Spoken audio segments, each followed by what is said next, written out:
Shalom. దేవుని పరిశుద్ధ నామానికి మహిమ కలుగును గాక. మన ప్రభువును రక్షకుడైన యేసుక్రీస్తు యెషువా మెస్సీ నామములో ఆత్మీయులైన మీ అందరికీ నా హృదయపూర్వక వందనాలు చెల్లిస్తున్నాను. ప్రభునందు ప్రియులారా, ఎలాగున్నారని అందరూ బాగున్నారు కదా. దేవత దేవుని కృప, ఆయన యొక్క దయ, ఆయన ప్రేమ మన మీద ఉండి మనల్ని సజీవుల సంఖ్యలో ఉంచి మరొక రోజులోనికి నడిపించినందుకే దేవునికి కృతజ్ఞతాస్తుతులు. మీ అందరికీ ఉదయకాలపు శుభాలు తెలియజేస్తున్నాను. యోహాను సువార్త 6వ అధ్యాయము 54 వచనంలో ఈ మాటను మనం చూస్తున్నాము. నా శరీరము తిని నా రక్తము త్రాగువాడే నిత్య జీవము గలవాడు, అంచె దినమున నేను వానిని లేపుదును. నా శరీరము తిని నా రక్తము త్రాగువాడే నిత్య జీవము గలవాడు, అంచె దినమున నేను వానిని లేపుదును. ఈ యొక్క మాటను మనం పరిశీలన చేసినట్టయితే కనుక ఈ యొక్క భాగంలో ప్రభువైన యేసుక్రీస్తు యెషువా మెస్సియా తన శరీరం రక్తం గురించి 4 సార్లు ప్రస్తావించడం మాట్లాడాడు. ఆయన మనుషులు తన శరీరాన్ని తిని తన రక్తాన్ని తాగాలని చెప్తున్నాడు. అదే నిజమైన ఆహారం, జీవాహారం అని చెప్తున్నాడు. ఇక్కడ తానే ఆహారం అని, మనుషులు తనను తినాలని అక్షరాల పరంగా చూస్తే మనకి అర్థమవుతుంది. కానీ విన్నవారికి ఆ మాటలు ఉన్నట్లుగా అర్థం చేసుకోకూడని సంగతిని మనం వేరే చెప్పనవసరం లేదు. దీనిని మనం ఆధ్యాత్మికంగా చూడవలసిన అవసరం ఉంది. ఆయన వారి ఎదుట నిలబడి ఉన్నాడు. హత్య లేకపోతే నరమాంస భక్షణ అనే ఈ యొక్క నేరం చేయకుండా ఆయన్ని అక్షరాలా తినడం అసాధ్యం కదండి. ఆయన తినాలంటే సజ్జం ఉన్నవాడిని ఉన్నట్టు తినాలంటే హత్య చేయాలి, చంపాలి, అప్పుడు తినాలి, నరమాంస భక్షణ.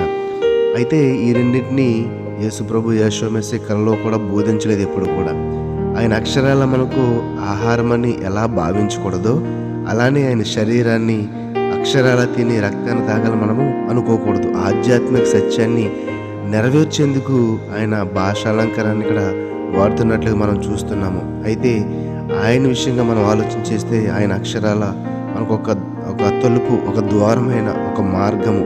ఇది యోహాను సువార్త 10వ అధ్యాయము 7వ వచనం చూస్తున్నాం కదండి. కాబట్టి యేసు వద్ద చెప్పినప్పుడు నేనే మార్గము, సత్యము, జీవం అని చెప్పడం మనము చూడగలుగుతున్నాం. లేకపోతే అక్షరాల ఆయన ఒక ద్రాక్ష తీయగే.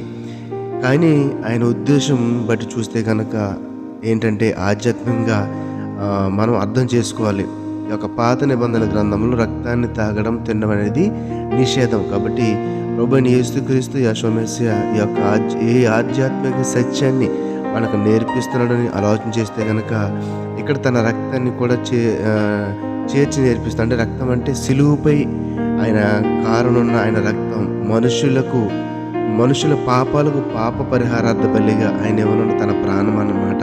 కాబట్టి ఆయన శరీరం తిని ఆయన రక్తం తాగడం అంటే ఏంటంటే ఆయన చేసిన బలి అర్పణ నిజముగా మన కోసమేనని, మన పాపాలను తీసివేస్తుందని నమ్మడమే. అంతే తప్ప ఇంక వేరే అర్థం లేదు. కాబట్టి అక్షరాలు తినడం, తాగడం కాదు, అది మన పాపాలను తీసివేస్తుంది, మన దోషాలను, మన అతిక్రమాలు తీసివేసి మనల్ని పరిశుద్ధులుగా, పవిత్రులుగా మారుస్తుందనే సత్యము ఇందులో దాగి ఉంది. కాబట్టి నమ్మకం ద్వారా ఆయన మన హృదయాల్లోకి స్వీకరించడమే.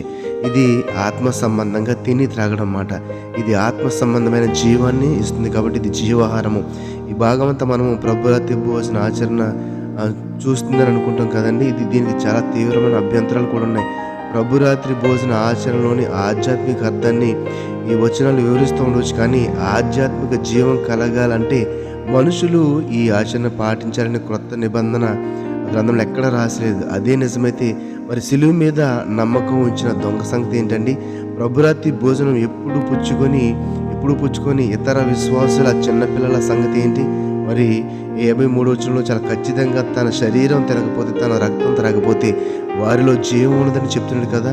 ఇక్కడ ఆయన ఆత్మ సంబంధమైన వాస్తవాల గురించి మాట్లాడుతున్నది తేటతెల్లమవుతుంది. ప్రభురాత్రి భోజన ఆచరణలో భాగంగా పుచ్చుకుంటూ కూడా ఆత్మ సంబంధంగా ఆచరణలో భాగంగా పుచ్చుకుంటూ ఆత్మ సంబంధంగా నమ్మకం ద్వారా ఎప్పుడు ఆయన శరీరాన్ని తినకుండా, ఆయన రక్తాన్ని త్రాగకుండా సాధ్యమేనని మనం అర్థం చేసుకోవాలి. కాబట్టి అలాగే ఆధ్యాత్మికంగా నమ్మకం ద్వారా ఆయన శరీరాన్ని తిని ఆయన రక్తాన్ని త్రాగి కూడా ప్రభురాత్రి భోజన సంస్కారంలో భాగం పుచ్చుకోకుండా కూడా సాధ్యమే. కాకపోతే తినకపోతే, త్రాగపోతే అంటూ మాట్లాడటంలో పాప విముక్తికి అత్యంత అవసరమైన విషయం గురించి యేసుక్రీస్తు ఇక్కడ మాట్లాడుతున్నారు. ఇవన్నీ లేకుండా ఏ మనిషికి ఆత్మ సంబంధమైన జీవం, పాప విముక్తి, దేవుని రాజ్యంలో ప్రవేశం పరలోకం లేవు. యేసుక్రీస్తు చెప్పిన, ప్రభుని యేషువ మెస్సీ చెప్పిన అతి గంభీరమైన వాక్కులే ఇందుకు నిదర్శనం. కాబట్టి నా శరీరం తిని నా రక్తం త్రాగుబడి నిత్య జీవము గలవాడు, అంచెదినము నేను వాడిని లేపుదని. ఎవరైతే ప్రభువైన యేసుక్రీస్తు యేషువ మెస్సీయను సొంత రక్షకునిగా అంగీకరించి ఆయన మార్గాన్ని అనుసరిస్తూ ఆయన పోలి నడుచుకోవాలని, ఆయన మాదిరిగా ఉండి నడుచుకోవాలని కోరుకుంటున్నారో, ఆయన చెప్పిన ఈ యొక్క మాటలను మనం ఆధ్యాత్మికంగా నెమరవేసుకుంటూ ఆత్మలో బలపడితే కనుక మనం ఖచ్చితంగా నిత్య జీవానికి అర్హులమవుతాం. కాబట్టి ఆయన చెప్పిన మాటలను మనము మన హృదయాల్లో ముద్రించుకుని వాక్యానుసారమైన జీవితాన్ని జీవిస్తూ ఆయనకు విధేయులై, ఆయనకు విరిగి నలిగిన హృదయాన్ని సమర్పిస్తూ ఆయన అధికారం క్రింద ఆయన ప్రణాళిక చొప్పున బ్రతుకుదాం. అటువంటి కృప దేవుడు మనందరికీ దయచేయను గాక. ఆమేన్. పరిశుద్ధుడ మహోన్నతుడ మమ్మల్ని కన్న తండ్రి, నీకు వందనాలు, స్తుతులు, స్తోత్రాలు. ఆయన ఆధ్యాత్మిక సారాంశమును తండ్రి ప్రభా, నా రక్తమును తిని నా శరీరమును తిని నా రక్తము త్రాగుబడి నిత్య జీవానికి అర్హుడని ఈరోజు మాకు నేర్పించారు ప్రభా. అవును తండ్రి, మీరు చెప్పిన మాటలు తండ్రి ప్రభా, ఇవనైనా మీరు మా కొరకు చేసిన బలియాగమునకు ప్రతిగా మేము ఇవ్వవలసిన మా హృదయము తండ్రి ప్రభా మీకు సజీవంగా సమర్పించి తండ్రి ప్రభా, మీకు అంటు కట్టబడి తండ్రి ప్రభా, నాయన మీరు మాకు ద్రాక్ష వల్లిగా తండ్రి ప్రభా, మీరు మాకు తండ్రి ప్రభా ఆ యొక్క తండ్రి ప్రభు సజీవమైన ఆహారముగా నాయన బలియాగమైన గొర్రెపిల్లగా తండ్రి ప్రభా మేము నెవరవేసుకుని తండ్రి ప్రభా, మీరు చేసిన బలియాగమును బట్టి తండ్రి మీకు కృతజ్ఞతాస్తుతులు చెల్లిస్తూ తండ్రి ప్రభా, ఇంకోనైనా పరిశుద్ధంగా పవిత్రంగా జీవించి కృపను దయచేయమని మనం భద్రపరచమని నజరేయుడైన యేషువ మెస్సీ నామములో ప్రార్థన అడిగి వేడుకొనుచున్నాము తండ్రి. ఆమేన్, ఆమేన్. షలోం. అందరికీ వందనాలు. Praise the Lord. షలోం.